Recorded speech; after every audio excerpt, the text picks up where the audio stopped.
سلمان راجہ صاحب لائن پہ موجود ہیں؟ جی موجود ہوں جی. راجہ صاحب السلام علیکم. وعلیکم السلام.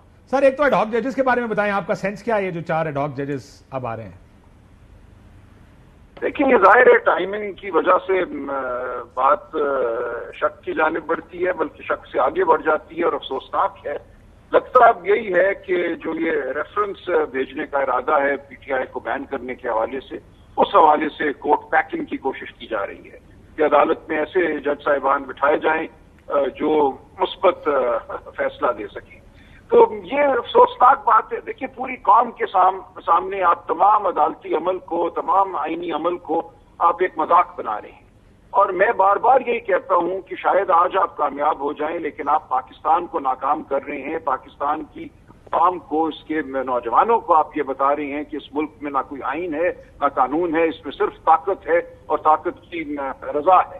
اگر ایسا ملک ہے تو کسی کو اس ملک کے ساتھ کیوں کوئی امید وابستہ کرنی چاہیے؟ ہم معیشت کی بات کرتے ہیں اور ساتھ ہی ہم کہتے ہیں کہ ایک جنگل ہے, جنگل میں معیشت نہیں سلمان صاحب یہ افسوس کا مقام ہے. مالک صاحب پہلے بھی ایک ٹیکنیکل قانونی نقطہ پوچھ رہے تھے, ذرا آپ سے پوچھ رہے تھے, اگر آپ اس کا جواب دے پائیں. سلمان یہ بتائیے کہ جب ایڈ ہاک ججز ہوں گے اور اگر لیٹ سے فل بینچ بنتا ہے اول, تو اگر فل کورٹ بنتا ہے اول تو ابھی یہ فیصلہ ہوگا, وہ جو آپ کی 3 ممبر کمیٹی ہے وہ ڈیسائیڈ کرے گی کہ کل کو جو پٹیشن آتی ہے لیٹ سے بین کرنے کی یا آرٹیکل 6 وغیرہ وغیرہ کی چیزیں, کہ وہ فل کورٹ نیسیسریلی ضروری تو نہیں کہ بنے. ایک تو یہ بتا دیں کہ کیا یہ نیسیسری ہے کہ اگر پارٹی بین ہوتی ہے تو فل کورٹ کا بینچ بنے گا, یا وہ 3 member committee can decide any thing larger than 5 members because minimum وہ ہے, یا یہ اس پہ کوئی موٹ کویشچن ہے کہ آٹومیٹکلی یہ بینچ کا حصہ بھی ہوں گے ایڈ ہاک ججز؟ بیکاز ایک جگہ ڈیفینیشن میں آتا ہے سپریم کورٹ کا چیف جسٹس اینڈ ججز, پھر ایک اور آرٹیکل میں تھوڑا سا ایمبیگوٹی رہتی ہے کہ ایڈ ہاک ججز while they have powers of a supreme court جج, لیکن تھوڑا سا ان کا اسٹیچر ڈفرنٹ ہے. تو کیا یہ آٹومیٹک بیٹھیں گے اس بینچ میں کہ لیٹ سے اگر فل کورٹ کا بینچ بنتا ہے تو آٹومیٹک انکلوڈ ہوں گے؟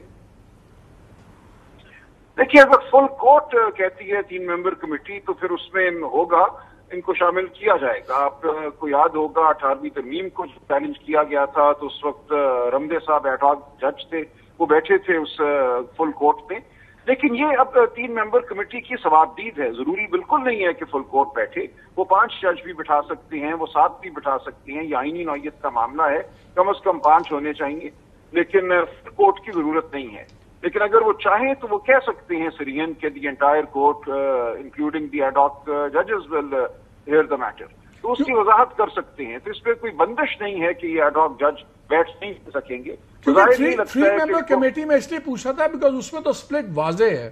فائز عیسیٰ صاحب ہیں, پھر منصور شاہ صاحب ہیں اور منیب صاحب ہیں, تو وہاں پہ 2 versus 1 ہے. تو پھر ان کا یہ کون سے 2 versus کون سے 1 ہے؟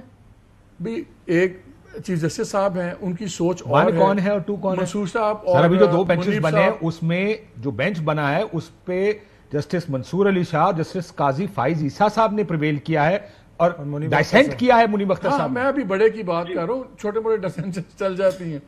تو یہ بہت بڑا ڈائسینٹ ہے. دیکھیں یہ جو بینچ بنا تھا ریزروڈ سیٹس کے لیے یہ 2-1 سے بنا تھا.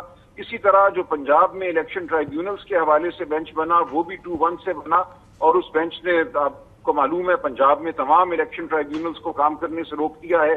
شہزاد احمد خان صاحب چیف جسٹس جو بنا کے گئے تھے الیکشن ٹرائیبیونل, ان کو معطل کر دیا گیا ہے.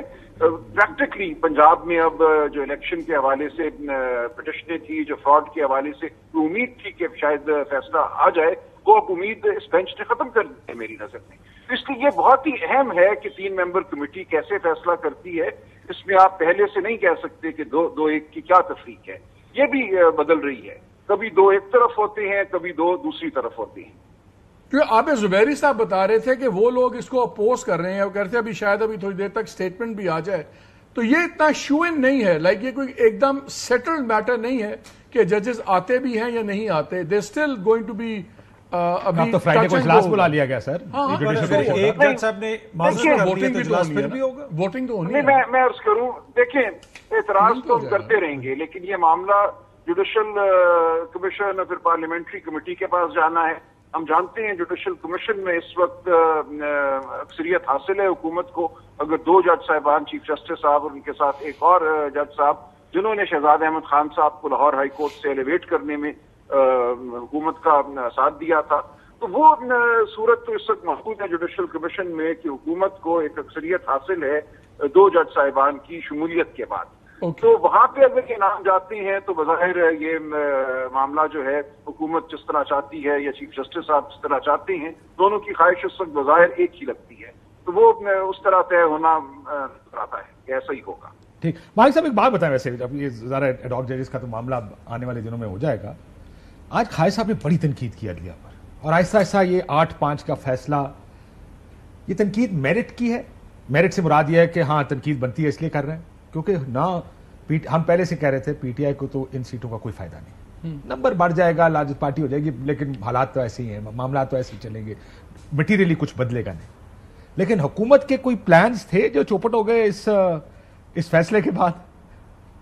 آپ ساری چیزیں میرے پہ کیوں ڈال دیتے ہیں؟ یہ سب نے اس میں بحث کی تھی، ہم نے بھی کی تھی. جو پلان سن رہے تھے کہ جی 3 ایئر ٹینر پوسٹنگ کریں گے تمام چیف جسٹسز کی، ہائی کورٹ کے چیف جسٹس 68 سال کی عمر ہو جائے گی اور 3 سال ہو جائے گا اس ٹائل. اور ظاہر اس کے سب سے بڑے بینیفیشری پھر چیف جسٹس صاحب تھے. بلکہ میں نے تو جسارت کی 1-2 شوز میں کہا کہ یار چیف جسٹس صاحب اس کو اناؤنس کیوں نہیں کر دیتے کہ if it's a good idea تو اناؤنس کر دیں کہ میں نہیں لوں گا، اگلے سیجے سے ہوگا، تاکہ بحث ختم ہو جائے کہ ان کو فیور کیا. حالانکہ اسناد نے یہ سٹوری کی بھی تھی کہ وہ نہیں لیں گے، اور لیکن بعد میں ہر قسم کے حالات اس طرح پوائنٹ کر رہے تھے کہ وہ لیں گے. تو میرا خیال ہے سب سے بڑا جو اس کا نقصان ہوا ہے وہ اس جوڈیشل اس والی موو کو نقصان ہوا ہے. باقی تو ٹھیک ہے، اب شو ڈالنے والے زیادہ لوگ ہوں گے، زیادہ شو ڈالیں گے، بٹ آئی تھنک وہ آج کل دور چل رہا ہے، ہر ایک کے ساتھ ہاتھ ہو رہا ہے. میاں صاحب امریکہ سے آئے، ان کے ساتھ ہاتھ ہو گیا، اور لوگ برطانیہ سے آئے تو ان کے ساتھ ہاتھ ہو گیا، اوروں کے ساتھ بھی ہو گیا. ہاتھ تک کر رہے ہیں نا، ذرا آگے نہ چلی جائے. چیف جسٹس صاحب کے ساتھ بھی ہو گیا. سر دیکھیں کچھ کی باتیں تو ہاتھ سے آگے چلی گئی نا، تو اس لیے ہاتھ تک ٹھیک ہے، ہاتھ ہو جاتے ہیں کبھی کبھی. کی ہو گیا ہاتھ. لیکن انفارچونیٹ یہ ہو گیا کہ اس ورسز دیم بہت زیادہ بن گیا. میں اس کے اوپر اگلے اس میں آنا چاہ رہا ہوں کہ یہ ٹکراؤ کس کا ہے اور یہ ٹکراؤ کس طرف جائے گا. لیکن خالد صاحب نے ایک بات کی، ایک پلان کا ذکر کیا آج اپنی پریس کانفرنس میں. چاہتا ہوں ذرا دانیال چودھری بھی اور سارے ہم اس کو دیکھیں کہ کیا واقعی ہمیں لگتا ہے کہ ایک پلان تو جیسا آپ نے کہا کہ یہ ایک پلان تو آئینی ترمیم کا تھا، لیکن خالد صاحب نے کوئی الیکشنز کی بات کی ہے اکتوبر. میں آپ کو بتانا چاہتا ہوں کہ یہ اکتوبر نومبر کا انتظار کریں، اس کے بعد یہ پارلیمنٹ سے جو 8 فروری والا الیکشن ہے اس کو بھی اٹیک کریں. یہ ایک ایجنڈا ہے جو فالو کیا جا رہا ہے. 8 فروری کے الیکشن کو بھی اٹیک کریں گے، ایجنڈا فالو کیا جا رہا ہے. باقی بات درست ہے. دیکھیں مطلب 8 فروری کا جو الیکشن ہے، اب یہ اکتوبر نومبر کی بات کر رہے ہیں تو اس کو تو اٹیک ویسے ہی ہونا چاہیے. مطلب اس کو تو انہوں نے خود ڈسٹروائے کر دیا نا، جو اس طرح کا الیکشن. اس میں تو الیکشن کمیشن کا جو کردار ہے وہ میں، آپ یا مالک صاحب یا کوئی اور موزی شخصیت نہیں، جو سپریم کورٹ کے جج صاحبان نے وہاں پہ جو آبزرویشنز دی ہیں اور اب جو تفصیلی فیصلہ آئے گا اس کے اندر جو چیزیں لکھی ہوں گی، اس سے 8 فروری کا الیکشن جو ہے اس کا خود ہی پوسٹ مارٹم ہو جائے گا. ایشو یہ ہے کہ اکتوبر نومبر تک کون سی گارنٹی ہے خواجہ صاحب کے پاس کہ اکتوبر نومبر تک اس الیکشن کو کچھ نہیں ہوگا. یہ بڑی حیران کن چیز ہے میرے لیے کہ وہ کہہ رہے ہیں جی اکتوبر نومبر میں کا یہ انتظار کر رہے ہیں. کیا اکتوبر نومبر کے بعد یہاں پہ یوگوسلاویہ کا آئین نافذ ہو جائے گا؟ یہی آئین ہوگا، یہی قانون ہوگا، یہی عدالت ہوگی. تو پھر کون ہے ایسا گارنٹر جو اکتوبر نومبر تک خواجہ صاحب کو کوئی ڈر نہیں ہے؟ تو میرے لیے تو بڑا جو سرپرائزنگ چیز یہ تھی. دانیال صاحب سے پوچھیں